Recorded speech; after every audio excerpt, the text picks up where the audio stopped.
उसने सांस रोकी, निशाना साधा और ट्रिगर दबा दिया, लेकिन गोली हिरण की पिछली टांग में लगी।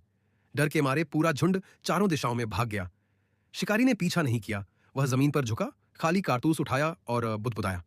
घायल शिकार ज्यादा दूर नहीं जाता। आखिर वो कोई आम शिकारी नहीं था, बल्कि रिटायर्ड स्पेशल फोर्स कमांडो था।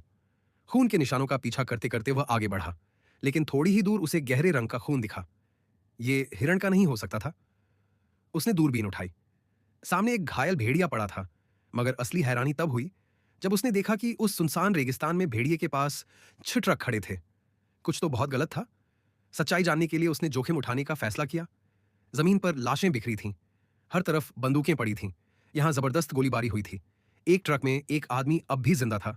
कमजोर आवाज में वह पानी मांग रहा था। शिकारी ने सावधानी से उसकी पिस्तौल उठा ली, लेकिन खुद को इस झंझट से दूर रखने के लिए उसे वहीं छोड़ दिया। जब उसने ट्रक का पिछला दरवाजा खोला तो अंदर पूरा ट्रक सफेद पाउडर से भरा था। अब सब साफ हो गया। ये कोई आम फायरिंग नहीं, बल्कि एक नाकाम गैंग डील थी। और जहां माल होता है, वहां पैसा भी जरूर होता है। कुछ किलोमीटर दूर एक पेड़ के नीचे उसे एक आदमी मरा हुआ मिला। उसके पास एक काला ब्रीफकेस रखा था। जैसे ही उसने ब्रीफकेस खोला, उसकी सांस अटक गई। अंदर $6 मिलियन नकद थे। पाउडर को हाथ लगाना खतरे से खाली नहीं था, लेकिन यह पैसा किस्मत का तोहफा लग रहा था। मगर उसी रात उसे नींद नहीं आई। वह पानी लेकर घायल आदमी के पास लौटा, लेकिन वहां पहुंचते ही उसके होश उड़ गए। उस आदमी को गोली मार दी गई थी। दूर पहाड़ी पर 2 गाड़ियां दिखाई दी। शिकारी समझ गया, अब वह शिकारी नहीं, शिकार बन चुका था। वह भागा, कंधे में गोली लगी और ढलान से लुढ़कता हुआ नदी में गिर पड़ा।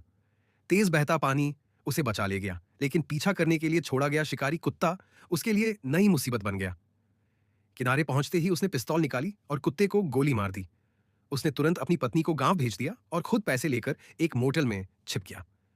पैसे उसने कमरा 138 के ऊपर वेंटिलेशन डक्ट में छुपा दिए, लेकिन हत्यारा एंटोन पहले से उसके पीछे था। एंटोन ने गलत कमरे में घुसकर सबको मार डाला, मगर पैसा नहीं मिला।